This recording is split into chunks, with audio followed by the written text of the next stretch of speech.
Number, এতিমের জন্য আমার নবী রহমত। একটু চিৎকার দিয়া বলেন না সুবহানাল্লাহ। 14 নাম্বার, ঘুমন্ত ব্যক্তির জন্য আমার নবী রহমত। 15 নাম্বার, পাগলের জন্য আমার নবী রহমত। 16 নাম্বার, ছোট বাচ্চাদের জন্য আমার নবী রহমত। এই তিনটা এক হাদিসে নবীজি বলেন, ইবনে মাজাহ শরীফের হাদিস, নবীজি বলেন রুফিআল কলামু আন সালাসাতিন, তিন ব্যক্তির ব্যাপারে আল্লাহ গুনাহের কলম উঠিয়ে নেয়। এই তিন ব্যক্তির কোনো গুনাহ লেখা হয় না। 1 নাম্বার, আনিন নাইমি হাত্তা ইয়াস্তাইকিজা, ঘুমন্ত ব্যক্তির কোনো গুনাহ লেখা হয় না, ঘুমন্ত ব্যক্তির গুনাহ আল্লাহ লেখেন না। 2 নাম্বার, ওয়া আনিল মুবতালা হাত্তা ইয়াবরা, এই সমাজের সবচেয়ে নিকৃষ্ট শ্রেণী মনে করি আমরা কাদেরকে জানেননি? কারা? সমাজের সবচেয়ে তুচ্ছ শ্রেণী মনে করি কাদেরকে? পাগলদেরকে। কাদেরকে? ফকিররেও দেয়, পাগলরেও কেউ দেয় না। হ্যাঁ, পরে পরে বয়ানের পরে এখানে রাখেন, এখানে এইদিকে খেয়াল করেন। ফকিররেও দেয়, পাগলরেও কেউ দেয় না। জোরে কর, ফকিররেও দেয়, পাগলরে কেউ দেয় না। কেন দেয় না? সে চিন্তা করে পাগলরে দিমু কি, পাগলরে দিলে টাকা দিও, খাইবো কেমনে এটা তো জানেই না। পাগলরে টাকা দিলেও আবার আরেকজনরে দিয়ে দিব, হাত থেকে ফালায় দিব। যদি হাত থেকে নাই ফালায় দেয় তাহলে পাগল হইলো কেমনে? অতএব এটা চিন্তা করে আপনার পাগলের খোঁজ রাখি না। নবীজি বলেন যার খোঁজ কেউ রাখে না তার জন্য তো আমি নবী রহমত। আমি নবী তো তারে ভুলে যেতে পারি না। যার খোঁজ কেউ রাখে না, মায়ের 2 জন সন্তান, একজন সন্তান ইঞ্জিনিয়ার আর একজন সন্তান প্রতিবন্ধী। মা যখন খানা বাড়ে ইঞ্জিনিয়ারের জন্য যেই কয় টুকরা নেয়, প্রতিবন্ধীর জন্য আরো বেশি নেয়। ঠিক না ভাই? ঠিক কয় কেন? দুনিয়ার কেউ ওরে দেখতে পারে না, সবাই ওরে তাড়া দেয়, সবাই ওরে গালি দেয়, সবাই ওরে রাগ করে, কিন্তু আমি মা হোক না আমার সন্তান প্রতিবন্ধী, আমি মা আমার সন্তানদের ফালায় দিতে পারি না। মা ওই প্রতিবন্ধীরে বাড়ায়া বাড়ায়া দেয়। প্রতিবন্ধী পায়খানা করলে মা ডান হাত দিয়া পরিষ্কার করে। ঠিক না বেটি? মায়ের চেয়ে কোটি কোটি গুণ বেশি দামি, কোটি কোটি গুণ বেশি দয়ালু ছিলেন হাদিয়াতুল ফখরে রাসূল ইমামুল আম্বিয়া সাইয়্যিদুল আম্বিয়া সাইয়্যিদুল খালায়েক আহমদ মুজতাবা মুহাম্মদুর রাসূলুল্লাহ সাল্লাল্লাহু আলাইহি ওয়াসাল্লাম। উনি বলেন সবাই পাগলরে ফালায় দিলে আমি তো পাগলের জন্য রহমত। ওয়া আনিল মুবতালা হাত্তা ইয়াবরা, আমি পাগলের ব্যাপারে জানায় দিলাম পাগলের কোনো গুনাহ আল্লাহ লেখেন না। তার মানে বোঝা গেল পাগল যদি পাগল অবস্থায় মারা যায়, মরণের পর থেকে পাগল হয়, পাগল অবস্থায় যদি মারা যায় আল্লাহ ওই পাগলকে বিনা হিসাবে নিষ্পাপ শিশু বানায়া জান্নাতি বানায় দিবে। চিৎকার দিয়া বলেন না সুবহানাল্লাহ। এজন্য পাগলকে কখনো তুচ্ছ জানবেন। ওই ল্যাংটা সার মাজারের পাগল ওটি পাগল না, ওটি ধান্দাবাজ, ওটা আলাদা। বাস্তবের পাগল এটা দেখলেই বুঝে যায়। এদেরকে দেখলে গোসল করায় দিবেন, এদেরকে দেখলে মাথার চুলটা নেড়ে করে দিবেন, আবার দাড়ি কামাইতে যায় না, দাড়িটা পরিষ্কার করে দিবেন, চিকিৎসার ব্যবস্থা করবেন। ও খাবার খাইতে পারে না, পারলে ওরে খাওয়াই দিবেন। আপনার ঘৃণা লাগলে হাতে একটা পলিথিন পেঁচায় খাওয়াই দিবেন, আল্লাহ খুশি হবে। ঠিক না ভাই? ঠিক। আল্লাহ বোঝার তৌফিক দান করুক, বলি আমিন। তাইলে আমার ওয়ার্নিং চলে এসেছে। অতএব আমি যে চাইছিলাম 40 হাদিস বলবো, এটা আর আজকে বলতে পারবো না। আর 2-3 মিনিটে আমার বয়ান শেষ করে ফেলবো। মুহতারাম হাজিরিন, আপনাদের কি এতক্ষণ কষ্ট হয়েছে নি? একবারে অল্প অল্প কথায় শেষ করে দিব। 16 নাম্বার শ্রেণী আমার নবীজি ছোট বাচ্চাদের জন্য রহমত। নবীজি বলেন ওয়া আলিস সাবি হাত্তা ইয়াকবুরা, ছোট বাচ্চারা যতই গুনাহ করুক আল্লাহ ওদের কোনো গুনাহ লিখবেন না। একটু চিৎকার দিয়া বলেন না সুবহানাল্লাহ। ছোট বাচ্চাদের, নাবালেগ বাচ্চাদের কোনো গুনাহ লেখে না।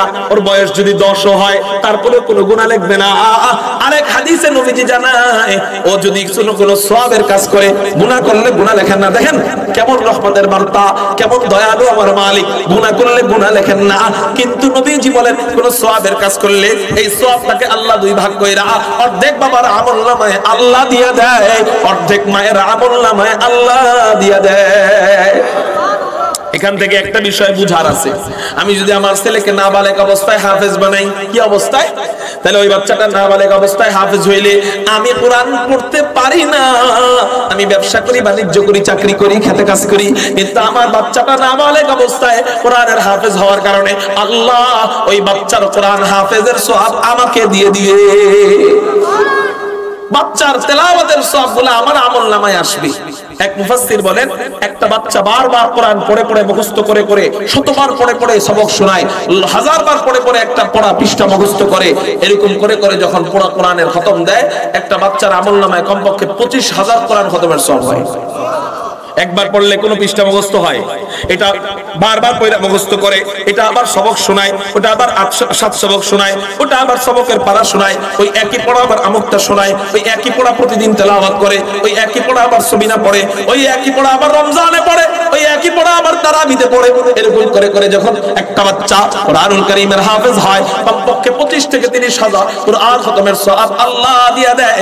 আপনি মা, আপনি বাবা, বাচ্চাকে ছোট অবস্থায় মাদ্রাসায় দিলে ওই বাচ্চার সওয়াবটা আপনি মা বাবাকে আল্লাহ ভাগাভাগি কইরা দিয়ে দিবে। তার মানে আপনি ঠ্যাঙের উপরে ঠ্যাং উঠাইয়া 30,000 কোরআন খতমের সওয়াব পেয়ে গেলেন। এজন্য বাচ্চাদেরকে বড় বানায়া মাদ্রাসায় দিব না ছোট অবস্থায় দিব? গেল বাচ্চা পর্যন্ত। এখন যুবকদের কথা বলবো। এই যুবকরা চোখ বড় বড় করে আমার দিকে তাকান, চিৎকার দিয়ে এখন আল্লাহু আকবার। এখন যুবকদের ব্যাপারে আমার নবী রহমত কিভাবে এটা বলবো। 17 নম্বর নবীজি যুবকদের ব্যাপারে তিরমিজি শরীফের মধ্যে বলেন, সাবাতু ইযিল্লুহুমুল্লাহু ফি যিল্লিহি ইয়াওমা লা যিল্লা ইল্লা যিল্লুহু, ইমামুল আদিল ওয়া শাবুন নাশা ফি ইবাদাতিল্লাহ। হাসরের ময়দানে সূর্য থাকবে মাথার উপরে। বর্তমানে সূর্যের তাপ যেন কম লাগে, এইজন্য সূর্য দূরে, তাপ যেন কম লাগে এইজন্য সূর্যটা উল্টা, তাপ যেন কম লাগে এইজন্য মধ্যাকর্ষণ, তাপ যেন কম লাগে এইজন্য শীতকাল, তাপ যেন কম লাগে এইজন্য বৃষ্টি বর্ষা।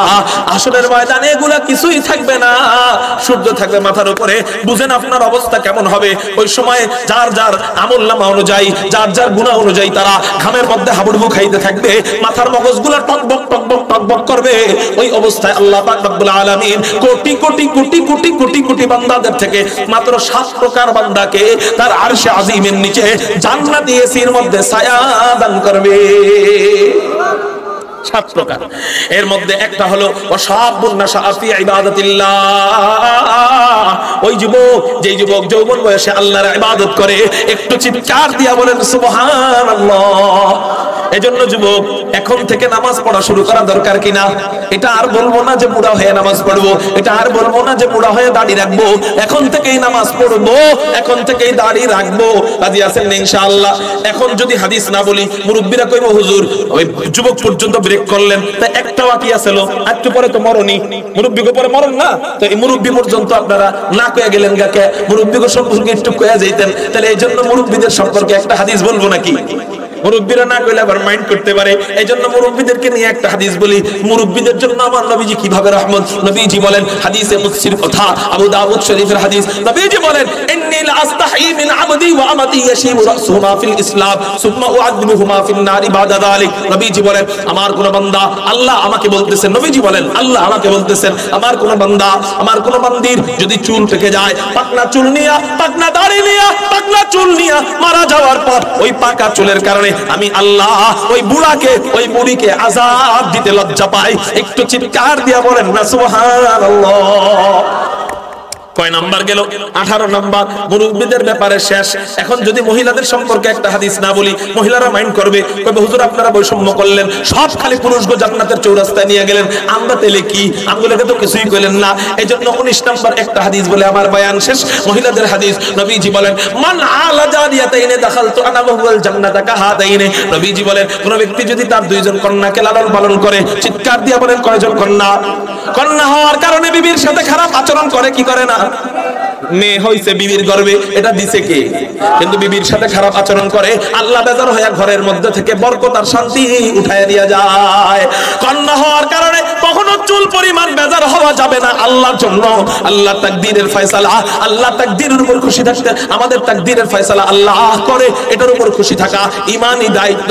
তো নবীজি বলেন, কোন ব্যক্তি যদি মেয়ে হওয়ার কারণে কষ্ট না দেয় মেয়েকে, বিবিকে কষ্ট না দেয়, ছেলেকে যেমনি আদর করে মেয়েকে অমনি আদর করে, নবীজি বলেন ওই ব্যক্তিকে আল্লাহ আমার পাশাপাশি ওই 2 আঙ্গুল ইশারা দিয়ে নবীজি বলেন, এই 2 আঙ্গুল যত কাছে ততটা কাছাকাছি আল্লাহ ওই ব্যক্তির সাথে আমাকে, আমার সাথে ওই ব্যক্তিকে জান্নাতে রাখবেন। একটু চিৎকার দিয়ে বলেন না সুবহানাল্লাহ। রাহমাতুল লিল আলামিন খানদান दश खुदावंदे करीम खल्क़ क़ौल फ़िअल हदीस समथे हो हमीद वमा अरसलनाका इल्ला रहमतल लिल आलमीन।